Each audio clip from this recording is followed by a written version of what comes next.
Hello everyone, this is your friend Saumitra Chaudhary. Last class में हमने क्या देखा था? We talked about convection current theory, thermal convection theory के बारे में हमने देखा था। मैंटल-प्यूम्स किस तरीके से आता है, हॉटस्पॉट के बारे में समझा था, कन्वेक्शन करंट्स क्या होते हैं, कन्वेक्टिव सेल्स वगैरह क्या होते हैं, इन सब के बारे में हमने डिटेल में बात किया था। तो थर्मल कन्वेक्शन थ्योरी बेसिकली किस चीज के लिए था? ये कॉन्टिनेंटल प्लेट्स के लिए था। आज हम सेम ये जो थर्मल कन्वेक्शन थ्योरी का फंडा हम किस में लगाएंगे? Oceanic plates. मतलब ओशन का जो बॉटम रिलीफ फीचर में अगर उस तरीके के सेम प्रोसीजर रिपीट होने लग जाए तो उसको हम क्या बोलते हैं? सी फ्लो स्प्रेडिंग थ्योरी। ये थ्योरी किसने दी थी? हेनरी हेस। हेनरी हेस। बात समझ में आई? अब देखो, लास्ट क्लास के मैं चाहूंगा कि इसकी ये देखने के पहले please it's an humble request, thermal convection convection convection current theory आप देखेंगे, है ना। अब देखो जनरली क्या हो रहा है, हमने क्या देखा था? ये है यहाँ पे हॉटस्पॉट। हॉटस्पॉट क्यों बन रहा है? लास्ट क्लास में रीजन बताया था। ये जो ऊपर जा रही है ये आपके हो गए कन्वेक्शन करंट्स। ये आपका हो गया पूरा ओशन, ये आपका पूरा हो गया ओशन, और ये ओशन बॉटम, ओशन बॉटम हो गया, ओशन बॉटम ओशन। अब ये आई तेजी से, इसने क्या ओशन बॉटम वगैरह किससे बना हुआ है? ये जो ओशन का जो क्रस्ट है ये लिथोस्फीयर से बना हुआ है। लिथोस्फीयर से बना हुआ है। ये बेसिकली किस टाइप के रॉक रहते हैं? बसाल्ट। बसाल्ट रॉक, एक तरीके के ग्रेनाइट रॉक्स रहते हैं। ये जब आपकी थ्योरी प्लेट टेक्टोनिक खत्म हो जाएगी फिर अपन रॉक स्ट्रक्चर के बारे में डिटेल में बात करेंगे, वॉल्केनिज्म के पहले, है ना। तो देखो ये आई कन्वेक्शन करंट्स ने क्या किया? स्ट्राइक किया। तो इसने क्या करेगा? ये जो है इसको तोड़ देगा। ये जैसे तोड़ा और यहां से धीरे धीरे मैग्मा निकल के जमा होना शुरू हो जाएगा। अब मैग्मा निकल के जमा होना शुरू हो जाएगा तो इस पार्ट को हम क्या बोलते हैं? रिज। रिज ओपनिंग रहती है जहां से मैग्मा आएगा, कन्वेक्शन करंट्स तोड़ेगा सरफेस को और वहां से निकल के फैलना शुरू हो जाएगा। और ये ज्यादातर ओशन के सेंटर में रहता है, इसलिए इसको मिड ओशनिक रेंज बोलते हैं। अटलांटिक ओशन वाले रेंज को क्या बोलते हैं? मिड अटलांटिक रेंज बोलते हैं। तो मैंने जैसे कि लास्ट क्लास में बताया था, ये क्या रहता है? आपका एक तरीके का साइलेंट वॉल्केनिज्म, बहुत प्यार से धीरे धीरे धीरे धीरे वॉल्केनोस निकल रहा है ना। इसमें एक प्रोसेस होती है कीमोसिंथेसिस, क्योंकि ओशन के एकदम बॉटम पे जो जीव जंतु जानवर वगैरह रहते हैं उनको तो सनरेज मिल नहीं पा रही, तो फोटोसिंथेसिस कहां से करेंगे? तो वो यहाँ पे सल्फर, मीथेन वगैरह जो केमिकल्स निकलते हैं उसके through the autotrophs prepare their own food. It is called chemosynthesis, है ना। यहाँ पे हो गया। अब साथ ही साथ क्या होगा? ये यहां पे ऐसे करके जो कन्वेक्शन करंट्स है, कन्वेक्शन करंट्स ये रेड एरो में आपको दिख रहे होंगे। कन्वेक्शन करंट्स हॉरिजॉन्टल डायरेक्शन में, जैसे कि थर्मल कन्वेक्शन करंट थ्योरी में था, हॉरिजॉन्टल डायरेक्शन में डायवर्ज होके ईदर साइड मूव होने लगे। तो डायवर्ज होके ईदर साइड मूव होने लगे तो ऊपर के साथ साथ प्लेट को भी वो दूर मूव करने लगेंगे। अब जैसे ही प्लेट दूर मूव होने लगेगा तो ये वाला जो गैप है ये गैप बढ़ता जाएगा, ये गैप बढ़ता जा रहा है। सेंटर प्लेट्स है, देखो ये आपका आया, ये दो प्लेट्स जुड़े हुए हैं। ये अंगूठा को देखना मेरा, ये ऊपर आया, कन्वेक्शन करंट्स के फॉर्म में टकराया और इसका मूवमेंट हो हॉरिजॉन्टल। अब जैसे ही मूव हो रहा है तो ये दूर दूर मूव हो रहा है, दूर मूव होता है वो जा रहा है, तो जो बीच का गैप है वो बढ़ता जाएगा। और बीच के गैप में क्या आ रहा है? ये बीच के गैप में क्या आ रहा है? ये नई मैग्मा जमा होती जा रही है। थोड़े डिफरेंट कलर से दिखाता हूं मैं, रेड कलर से दिखाता हूं। चलो, ये मैग्मा जमा होती हुई जा रही है। प्लेट्स जैसे ही दूर हो रहे हैं ये मैग्मा जमा होती हुई जा रही है, और ये मैग्मा जमा हो के धीरे धीरे धीरे सॉलिडिफाई हो जाती है, और सॉलिडिफाई होके क्या बन जाता है? ये एक नया क्रस्ट बन जाता है। मतलब बोल सकता हूं, इसका मीनिंग मैं ये बोल सकता हूं, ये सेंटर मिड ओशनिक रिजेस पे नए क्रस्ट का फॉर्मेशन होता है, और पुराना जो ओशनिक क्रस्ट है वो धीरे धीरे इधर साइड मूव होने लगता है। बात समझ में आई? मूव हो रहा है और एक नया क्रस्ट बनते जा रहा है। यही थ्योरी किसने दी थी? सी फ्लो स्प्रेडिंग थ्योरी ने। बात समझ में आई? ये चीज बोल दी थी हेनरी हेस ने कि एक नया क्रस्ट ऐड होता जा रहा है, दूर दूर डायरेक्शन में मूव होता जाएगा। ठीक है, समझ में आई ये बात? देखो, the sea floor spreading theory was proposed by Henry Hess. नाम इंपॉर्टेंट है। बसाल्टिक मैग्मा, बसाल्टिक मैग्मा क्योंकि बसाल्ट का रॉक स्ट्रक्चर, क्रस्ट वगैरह, ओशन का क्रस्ट हमेशा बसाल्ट का रहता है और कॉन्टिनेंटल क्रस्ट हमेशा ग्रेनाइट का रहता है। ठीक है, ग्रेनाइट या फिर एंडेसाइट का रहता है। राइजेस फ्रॉम द फ्रैक्चर, है ना। राइज, यहां पे एक और मैं रफ डायग्राम बना देता हूं। ये ओशनिक प्लेट है, कलर चेंज। यहां पे कन्वेक्शन करंट्स आए, ये हॉटस्पॉट हो गया, आके टकराए, यहाँ पे धीरे धीरे क्या जमने लगा, ये हो गया आपका मिड ओशनिक रिज। धीरे धीरे ये गैप फिल हो किससे होने लगा, मैग्मा से, और ये convection currents either side spread होने लगे हॉरिजॉन्टल डायरेक्शन में, ऊपर ही रेड कलर के जो आपके ओशनिक प्लेट्स है उनको भी ड्रैग करने लगे। तो धीरे धीरे ये जो गैप है, ये गैप वाइडन होने लग जाएगा, ठीक है, ये गैप और वाइडन होने लग जाएगा, और इस नए गैप में मैग्मा, ये जो ब्लैक कलर से बना रहा हूं, मैग्मा भर के एक नया क्रस्ट बनने लग जाएगा।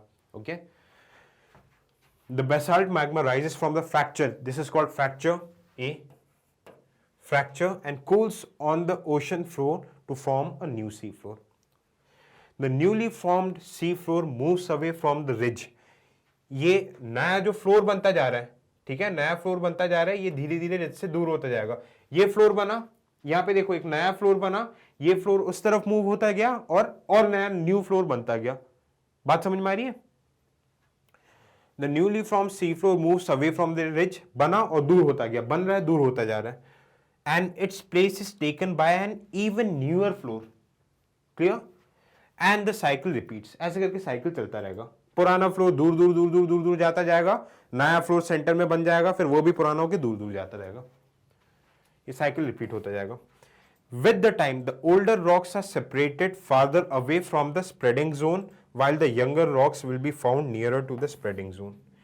इसका मीनिंग मैं क्या बोल सकता हूं, देखो एक और बार इसमें समझाता हूं। इसका मीनिंग, जो लास्ट सेंटेंस का मीनिंग है, मैं ये बोल सकता हूं कि ये जो सेंटर वाला पार्ट है, रेड कलर से देख लो, ये जो सेंटर वाला पार्ट है जहां पे ये आपका रिज है, यहां पे न्यू रॉक मिलेगा।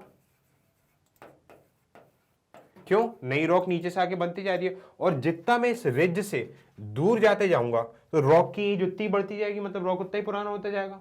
यही चीज बोल रही है, ठीक है।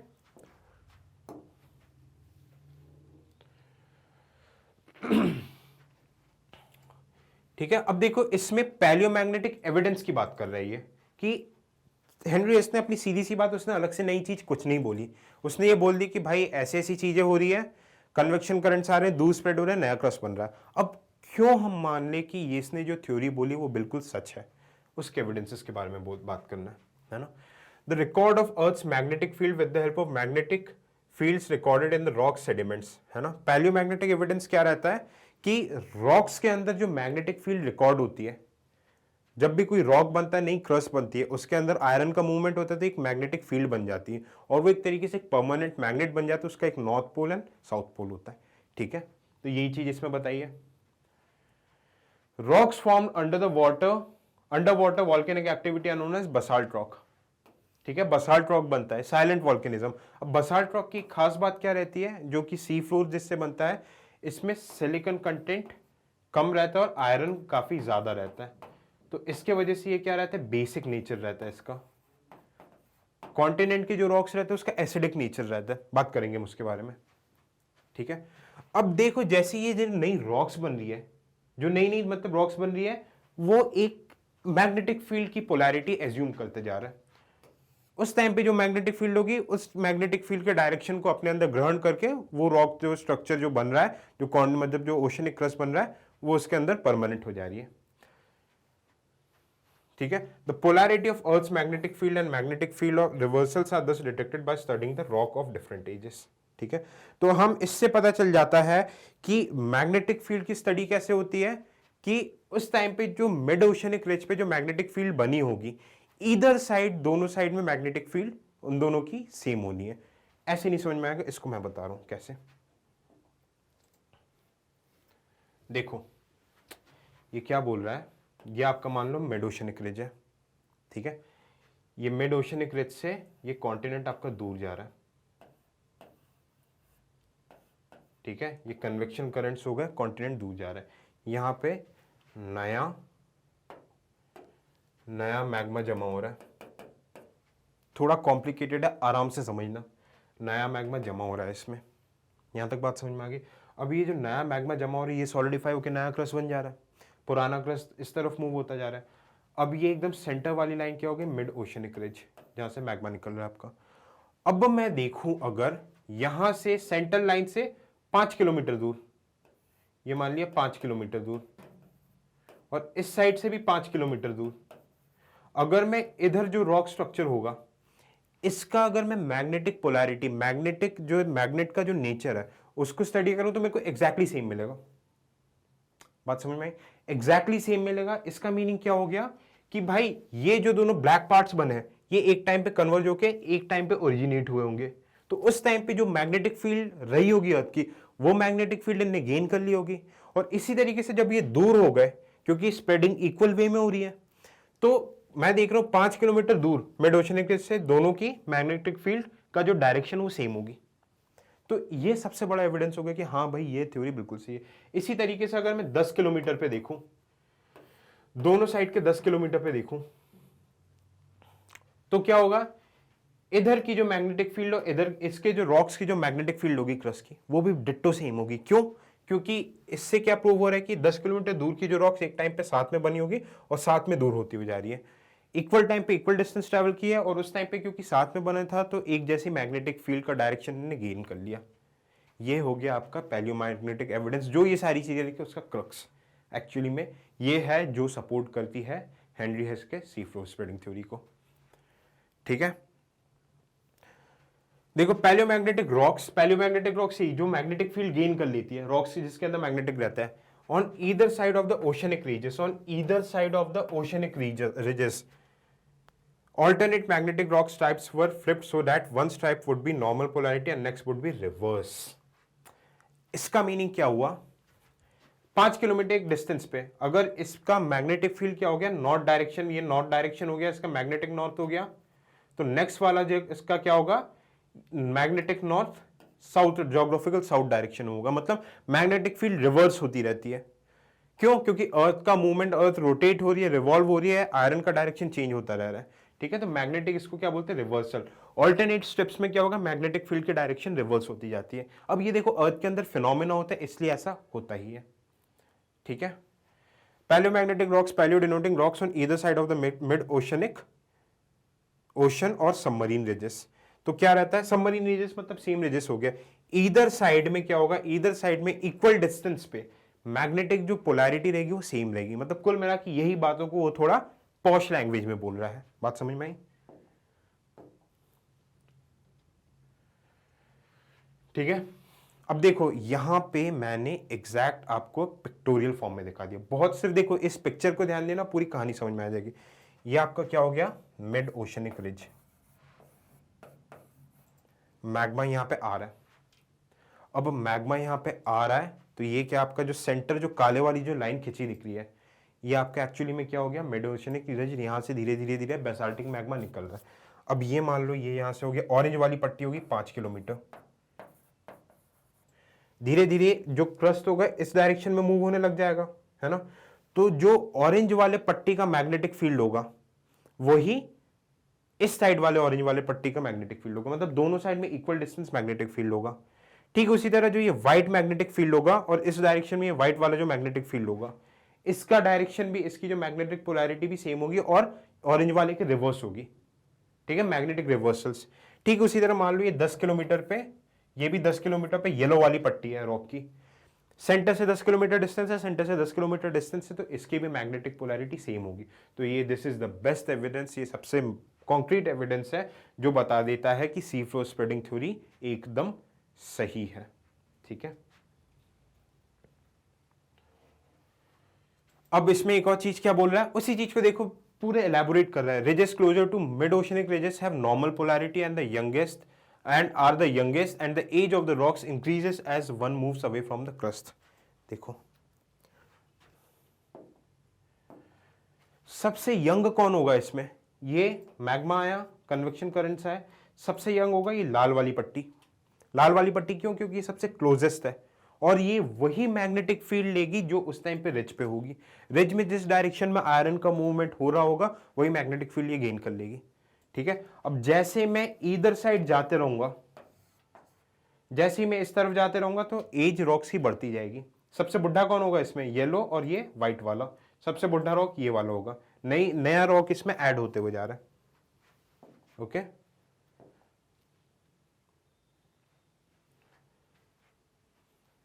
The rocks of the oceanic crust near the oceanic ridges are much younger than the rocks of the continental crust। ठीक है, बात समझ में आ गई आपको। ओशनिक क्रस्ट मतलब अगर देखो ये आपका एक एक चीज क्लियर होना चाहिए। यहां पे ये तो ओशनिक बेड है ना, इसके बाजू कॉन्टिनेंटल क्रस्ट हो गया, तो ओशनिक क्रस्ट ऑटोमेटिकली यंग होगा age compare to continental crust, क्योंकि कॉन्टिनेंटल क्रस्ट तो age it is oceanic crust में नया बन रहा है, ऐड होता जा रहा है ना। तो ये oceanic crust will always be older age compare to, sorry, continental crust will always be older age compare to oceanic crust. बात समझ में आई?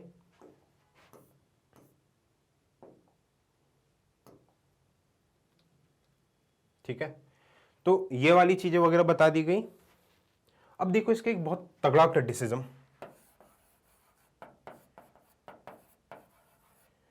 इन साहब ने ये नहीं बताया, क्रिटिसिज्म इन साहब ने ये नहीं बताया कि नई क्रस्ट तो न्यू क्रस्ट का फॉर्मेशन तो ये सेंटर में हो रहा है। अब यहाँ पे मान लो कॉन्टिनेंटल क्रस्ट है, ये कॉन्टिनेंटल सी से बना हुआ है, कॉन्टिनेंटल क्रस्ट है, तो ये जो रॉक स्ट्रक्चर है क्रस्ट यहाँ पे खिसकता जा रहा है।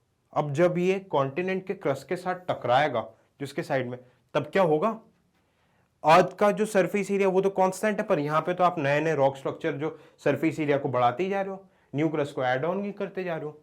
तो इसके वजह से इसका सबसे बड़ा क्रिटिसिज्म क्या हो गया कि भाई जो नया जो रॉक स्ट्रक्चर ऐड अप हो रहा है सरफेस, वो जा कहाँ रहा है, और वो कहाँ ऐड हो रहा है, तो पुराना वाला कहाँ जा रहा है, और साथ ही साथ जब ये ओशनिक क्रस्ट कॉन्टिनेंट के किसी क्रस्ट से टकरा रही है तब क्या हो रहा है। ये सबके जवाब बेचारे हेनरी हेस के पास नहीं था।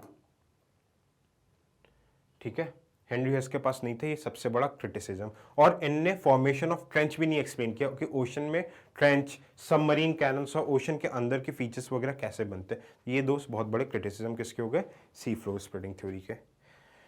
अब देखो सी फ्लो स्प्रेडिंग थ्योरी के एक्चुअल एविडेंसेस वगैरह देखो। ये आपका कौन सा ओशन हो गया, अटलांटिक ओशन। अटलांटिक ओशन का एक कंटिन्यूस रिज है, इसका नाम है मिड अटलांटिक रिज। मैं टॉप व्यू दिखा रहा हूं। ठीक इसी तरीके से हर जगह पे आपके छोटे छोटे छोटे छोटे रिजेस दिख जाएंगे, है ना। तो इसलिए इन प्लेट्स का मूवमेंट इस तरफ हो रहा है। बात समझ में आ रही है, रिज से ये निकल रहा और ये धीरे धीरे शिफ्ट होता जा रहा है, तो इन प्लेट्स का मूवमेंट इधर साइड ऑफ द डायरेक्शन में हो रहा है ना। फिर ये इन सब टॉपिक्स के लिए रिंग ऑफ फायर वगैरह क्या है, ये सब के लिए थोड़ा सा हमें आगे देखना पड़ेगा, plate tectonic theory.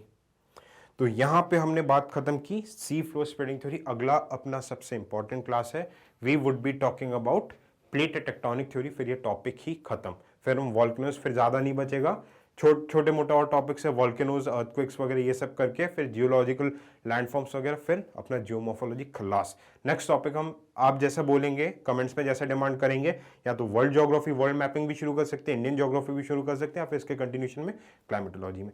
Thank you so much.